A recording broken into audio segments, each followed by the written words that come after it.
Hello again, everyone, and welcome to a brand new edition of Zips Weekly with head football coach Joe Moorhead, brought to you each week by Bryant Heating and Cooling.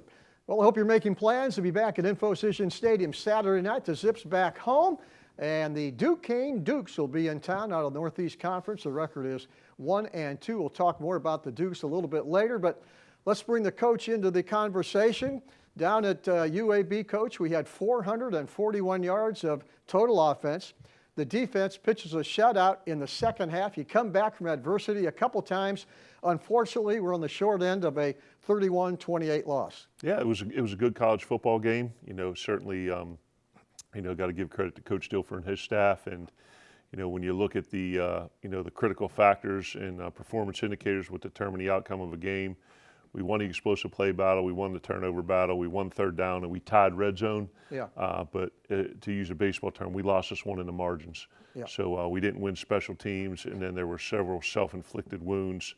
The false cadence on the field goal, what led to a touchdown, personal foul after the play when we're in the red zone that drove us out. A missed field goal, a kickoff return for a touchdown, in a game that's going to be close.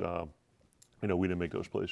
Yeah, I was going to ask you about that play down at the goal line. Were they ready to kick a field goal? We had a penalty. That was a cadence. I looked up the file, and I hadn't heard too much about that, but that you were down on the field. Was that a legitimate call, you think? Or? Yeah, it's a point of emphasis by the NCAA this year that they want to prevent defensive signal callers from simulating the offensive cadence to create false starts, and our guy did it, and he was instructed not to do so. He did it on his own, and that led to 3 points coming off the board and 7 going on. And yeah, I'm not a math guy, but that's 4 points, and you lose exactly by 3.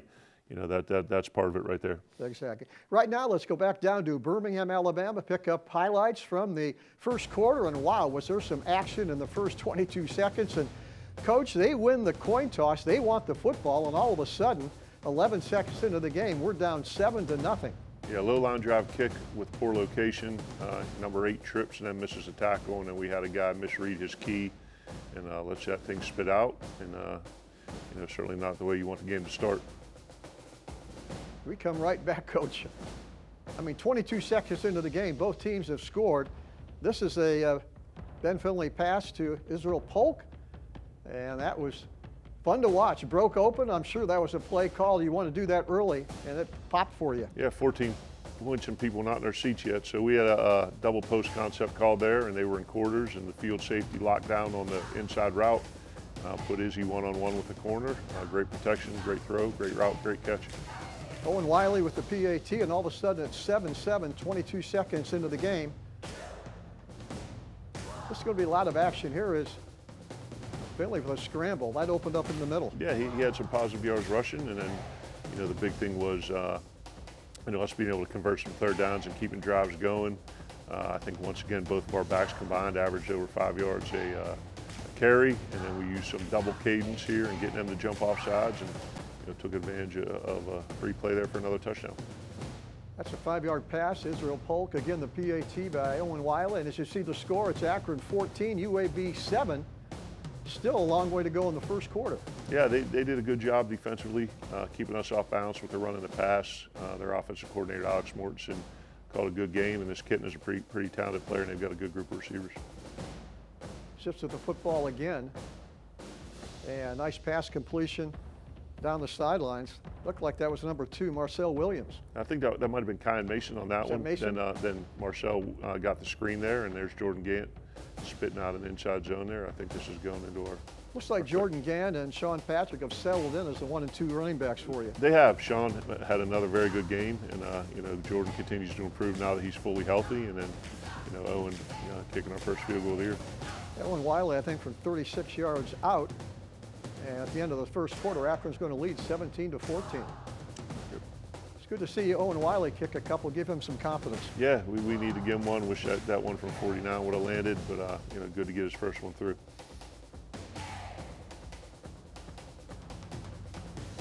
Their quarterback in that first half was very effective. We shut him down in the second half. I thought the secondary played well in the second half. We'll talk about that later. Yeah, did a nice job with adjustments, like changing some of our pressure patterns, got out a little more of the man-to-man stuff and into a little bit of zones and force them to kind of check it down. So that was a good change up by Coach Tibesar and his staff.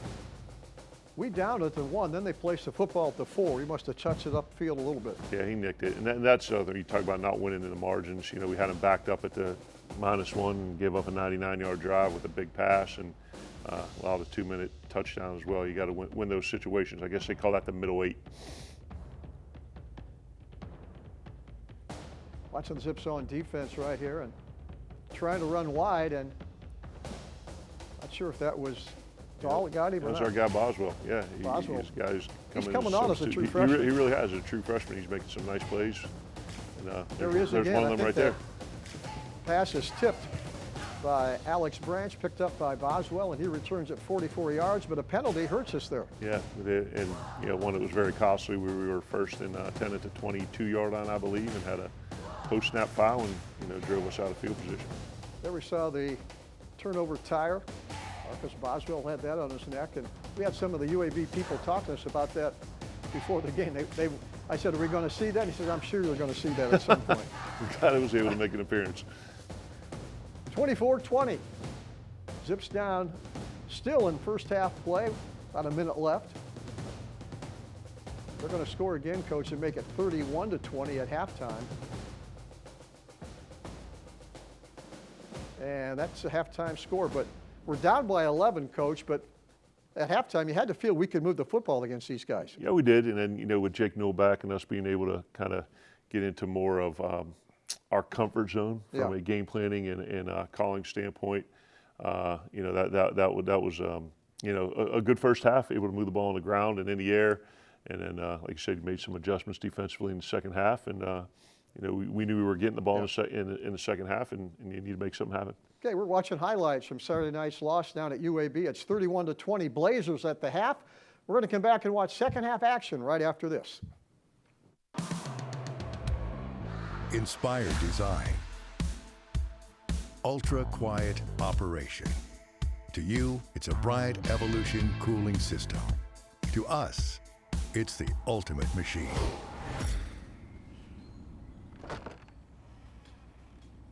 All set. For the dealer nearest you, visit Bryant.com. The amount of experience you can gain from the University of Akron can't be overstated, whether it's designing components, manufacturing parts, and then actually just going and testing and driving a race car. How many people get to say they do that in college, I've had amazing opportunities here at the University of Akron. I feel surrounded by love, by support. I know that I can be successful here, and that was always my goal. So I know that the people here are here to help me. Okay, welcome back to Zips Weekly with head football coach Joe Moorhead. I want to stop and talk about that opening kickoff return, Coach. Mentally, how tough was it? It happened so quickly. Did it really affect them on the sidelines or not? I think there probably would have been more of an effect had we not come out and scored on the next play. So, yeah, that's not the way you want to start any ball game, by giving up a quick 7. But we really didn't flinch and didn't have a chance to ruminate on it too much, because we put the next play in the end zone and it got us back to a tie game. Yeah, we're going to see Ben Finley get hurt too in the second half. He was out. I had the glasses on him. He was in pain. He came back. That had to be a plus too for him to come back, and then he's going to throw a big first down pass the first time you get him back in the game. We're going to see that. He got whacked pretty good on that. It was a third down pass that we actually converted, and they brought an 8-man pressure, so one of those guys was not going to be picked up, and he got pinballed around, but to his credit, went out. Just left-hand injury, which was fine, and came back in and led us to the score on that drive. There you go. Right now, let's go back down to Birmingham, Alabama. Pick up second half highlights. Zips down 31-20 at halftime. Akron's going to get the football to start play here in the second half. Yeah, we're not going to score, Coach, but the defense is going to hold in their possession on 4th and 3. We're going to watch that. Yeah, good stop, and move the ball a little bit, change field position, and so weren't able to convert on that drive. Good interior play by the defense. We're going to see a lot of big plays defensively here in the second half, as Akron kept us in the football game with really good play. Yeah, Big really. hit there. Yeah, really buckled down with our run defense and stopped giving up some of the leaky yardage, and like I said, mixed up some of the coverage patterns and got a little bit more pressure on Kitten and kept him off his spot. I think this is Miles Walker, isn't it? Yeah, RPO glance there, reading the field slot, got that thing completed. Good scramble by Ben here. That's a great scramble. Yeah, worked that scramble drill all the time, got a completion, got us into field goal range, and unfortunately that's the one we came out and missed. Yeah, second look at it. And boy, that's a nice catch on the sidelines by Israel Polk, I believe, number 5. Yeah, he had a good game. I think he was a tick short of 100. Had a really nice game. I think that was Carmen Montero, the transfer from Pitt, on the sidelines again. Yeah, Cam, I think, got his first couple catches there in college, which was good. And outside of Polk, and really, some of them other guys, it's their first extended action, so it's just good to see them kind of get into the flow of the game.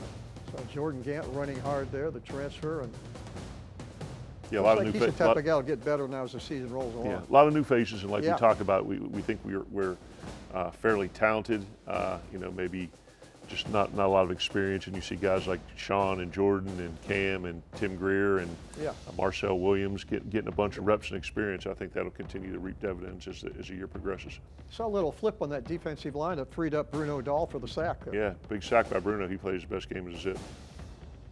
Another good pass. Right on the sidelines again. Yeah, the Greer.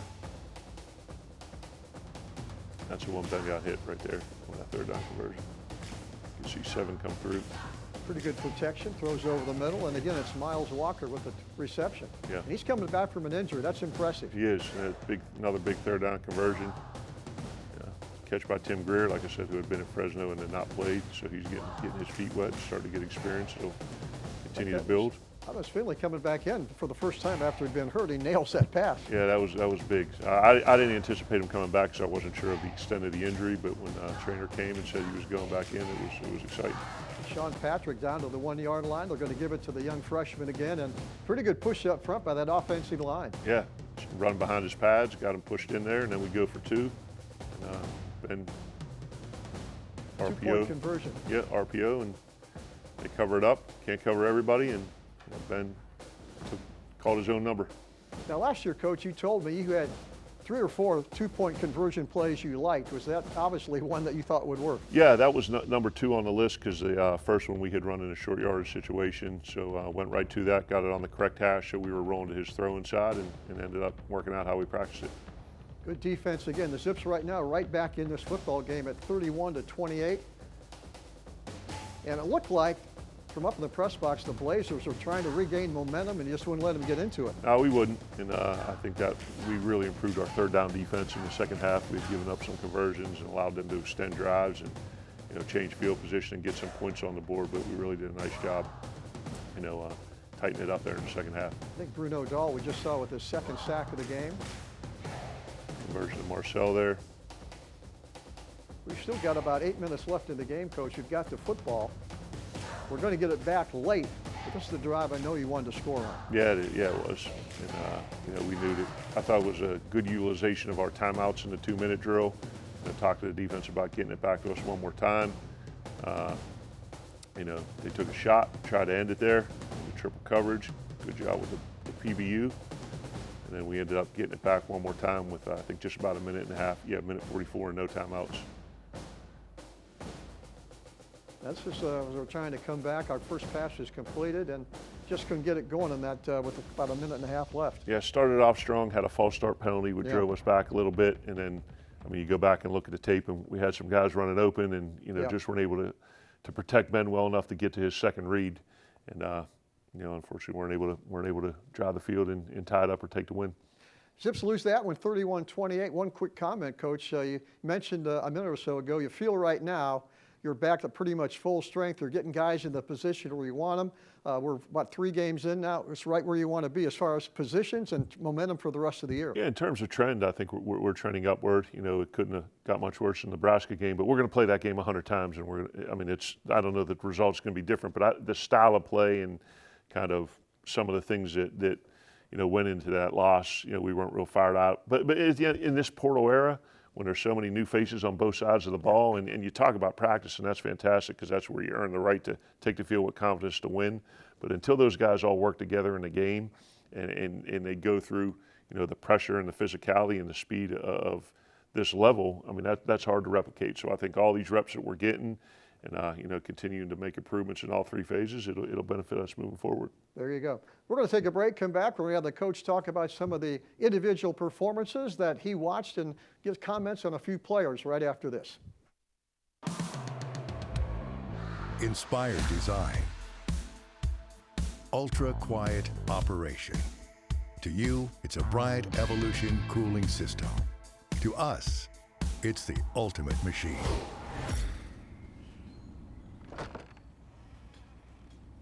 All set. For the dealer nearest you, visit Bryant.com. The amount of experience you can gain from the University of Akron can't be overstated, whether it's designing components, manufacturing parts, and then actually just going and testing and driving a race car. How many people get to say they do that in college, I've had amazing opportunities here at the University of Akron. I feel surrounded by love, by support. I know that I can be successful here, and that was always my goal. So I know that the people here are here to help me. Well, each week this time, we allow Coach Moorhead to talk about some individual performances, some guys that impressed him. Let's start with quarterback Ben Finley. I'll tell you what, Coach, to come back from that injury, I had the glasses on him. I'm not sure he was coming back, but as a captain, he showed a lot of toughness coming back for you. He did, and after two games that were certainly below his standard and our standard for quarterback play in this system, for him to bounce back, throw for almost 300, 2 touchdowns, no picks, make some plays with his feet, convert some third downs, and put points on the board. It felt good for Ben to be playing well again. I really like your wide receivers, Coach, and a lot of your best guys or young guys are going to get better and better. Israel Polk had, I think, 4 catches for 99 yards, 2 touchdowns. That's a good group. Yeah, we lost all 3 starters. So Golden to Louisville, Marion Granger to the portal, and then, Adrian Norton. So we had to get a new crew ready. And as we mentioned, I think there's some talent there. We got to get them experience. So, it was good to see a bunch of different guys contribute. I think Miles had 4 for 69. Yeah. Kyan Mason had a couple catches. Yeah. Tim Greer, Cam Montero, all those guys were able to touch the ball and make some plays. You mentioned that the young players are starting to feel a part of this and now get the reps at this level. Talk about the offensive line. Have you settled in with the group you're comfortable with right now? I think so. We're gonna start probably the same 5, but there's going to be 8 to play. So Colin Lyons and Delvin Morris are basically splitting 50-50. DJ Johnson coming back from injury with Motley Simmons. Archer and McManus split. And then, we bumped Greg Jones out to tackle, and he's working time with Messiah King. So there's a group of, 8 to 10 there in terms of depth that we're getting in there. So I don't want to say interchangeable parts, but there's really not anyone right now who you're saying, hey, this guy has to play 75 snaps a game. Yeah, you ran for 159 yards against UAB. Is that the level you want to be at, or are you short of what your goal is? Yeah, that's one of the things that has me, optimistic about the remainder of the season is we've really struggled to run the football here for 3 years, and now for 3 straight games. I mean, it hasn't been, a 200-yard performance or anything like that, but we've had running backs, at or near 5 yards per carry and getting over 100 yards a game rushing, which has been a positive. So this offense works best when we're able to, do both successfully, and it's good to see that after 3 years we're finally able to, we're running the ball pretty effectively. We talked about Owen Wiley, the kicker out of Avon Lake, a little bit early. He had 2 field goals, 36 and 23. He was short, I think, from 48, but it was good to get him some confidence on 2 mades. Yeah, I mean, really, quite frankly, the issue isn't with Adam, is like we're not protecting very well on PAT. We're giving up a bunch of penetration inside and off the edges, and some of that's difficult for him because it disrupts the timing in your head. So first off, we got to protect him better, and give him an opportunity to feel confident in his kicks. And we got this Samaha kid that we brought in from the portal. He's still on the shelf with an injury, so those guys will continue to compete. But we got full confidence in Owen. Talk about the secondary, Coach, because they're under a lot of pressure. You knew they were going to throw the football, but a young redshirt freshman, Roderick Hunter, played pretty well. I think he had 8 tackles in the secondary. He did, and with Justin Anderson going down with an injury, Rod was thrust into more reps probably than he anticipated. But we talk about next man in, someone who goes in is expected to do as good or better of a job as the person they replace. got exposed a little bit early in some split safety coverages on a couple corner outs, but like I said, ended up making good adjustments, closing up the middle, not asking him to do things that are his strength. And he said made a bunch of tackles, was good in run support. We just got to work on a little bit of the coverage with Rod. Well, we've mentioned a couple times your defense shut out the Blazers in the second half. What'd you do different in that second half to shut them down? Yeah, in terms of the run game, we were more gap sound. Okay. And played with better eye discipline. We did a much better job with pressures and getting Kitten a little bit uncomfortable and off of his point. And then I said we mixed up some of the coverages that we were a little leaky in the zone, so we went to some more mans and some more pressure things to tighten up the windows. And I think all those things combined helped us out. Okay, we're going to take a break, come back and talk about the Duquesne Dukes. It'll be here at InfoCision Stadium Saturday night at 6 o'clock. We're coming back and talk about that and the Skyler Report on Duquesne right after this. Inspired design. Ultra quiet operation. To you, it's a Bryant Evolution cooling system. To us, it's the ultimate machine.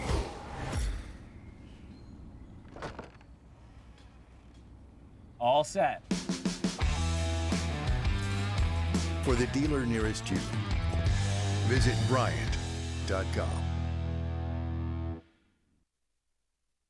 The amount of experience you can gain from the University of Akron can't be overstated, whether it's designing components, manufacturing parts, and then actually just going and testing and driving a race car. How many people get to say they do that in college, you know?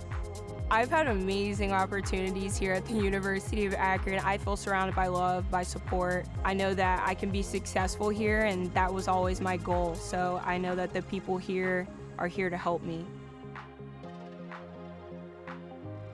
Well, the Zips are back home Saturday night, 6 o'clock kickoff at InfoCision Stadium to take on the Duquesne Dukes. The Dukes come in at 1-2. They had a big game Saturday against Lehigh. Lehigh came in as one of the top teams in FCS. I think they were number 10 or 12 in the nation. They played hard. They came up with a loss, coach, but this will be a big game for them coming over and playing at Mid-American Conference School. It will be, and they opened up with Pitt and kind of slugged it out for them for the first half until it got away from them. And as you mentioned, the game against Lehigh, who's a perennial, Patriot League stalwart. Yeah. And that was a 28-21 game about midway through the fourth. So, and then it got away from them a little bit. But yeah, I think Duquesne was picked maybe to win their league or be one of the top two teams. And just like everyone else at the group of five and FCS level, a bunch of bounce backs, a bunch of transfers. Kids who are from Pittsburgh went away and then came back. So. Certainly going to be a challenge for us. Veteran coach for Duquesne, Jerry Schmidt, 21 seasons over at Duquesne, 10 conference championships, 3 trips to the NCAA playoffs. You've known him, coach. He's a really good coach. Yeah, fantastic Pittsburgh guy. Took over for Greg Gattuso and has done a really nice job with the program. A bunch of guys on the staff. Anthony Dory, their offensive coordinator, kid out of St. LaSalle, who I recruited to Georgetown, not successfully. He ended up going to St. Francis. Mike Silanoff, just a bunch of guys on that staff, and they've done, like I said, a really nice job, and are always fighting to win the conference and get to the FCS playoffs. Yeah, let's talk about some of the personnel for Duquesne. Wide receiver from up the road in Mayfield, Ohio, Joey Isabella had 8 catches against Lehigh. He's a good one, all conference, playing I think as a graduate student at Duquesne. Yeah, he's the brother of the Andy Isabella, if I'm not mistaken. Yeah. Once again, apple trees making apples there. And then Tyler Riddell, the quarterback, is a transfer in who can really, really throw the ball. And like I said, I've known Anthony a long time, and he does a really good job with scheme and, combining run game and pass game and getting people open. And, they've got a very well-coached team that plays hard and fast and physical. And, we're going to have to be on top of it. Yeah, checking their roster last night, Coach, they have a ton, as you would expect, of G5 transfers. I think they're still trying to find their way around, too, on personnel. Yeah, that's the current climate of college football, where you essentially have a new roster or a new half of a roster every single year, and you got to work to get those guys, familiar with each other and building a chemistry during practice, but there's nothing that you could do to simulate those reps in the game, and that's why through this initial part of the season, I think there's a lot of people that you see throughout the country, feeling it out, and I think they're definitely one of those teams as well. Final non-conference game of the season. After Duquesne, it's all Mid-American Conference, Coach. So this would be a nice one to win and get some momentum going into the MAC. Yeah, we got to prepare well, play with great effort, and certainly execute at a high level, and don't do things to beat ourselves like we did through the course of the UAB game, and excited to see the home crowd here. Another night game, supposed to be beautiful weather, so excited to get back out there. Okay, we'll see you at InfoCision Stadium, 6 o'clock on Saturday night, the Zips against Duquesne. For the coach, I'm Joe Dunn. We'll see you back here next week with more Zips Weekly, and always remember, go Zips.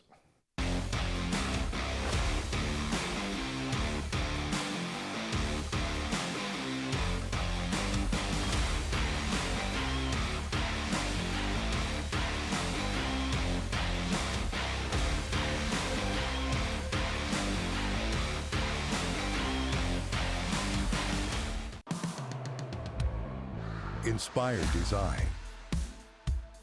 Ultra quiet operation. To you, it's a Bryant Evolution cooling system. To us, it's the ultimate machine.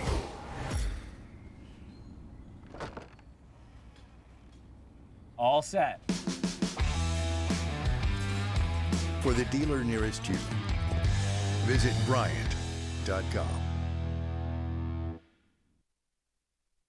The amount of experience you can gain from the University of Akron can't be overstated, whether it's designing components, manufacturing parts, and then actually just going and testing and driving a race car. How many people get to say they do that in college, I've had amazing opportunities here at the University of Akron. I feel surrounded by love, by support. I know that I can be successful here, and that was always my goal. So I know that the people here are here to help me.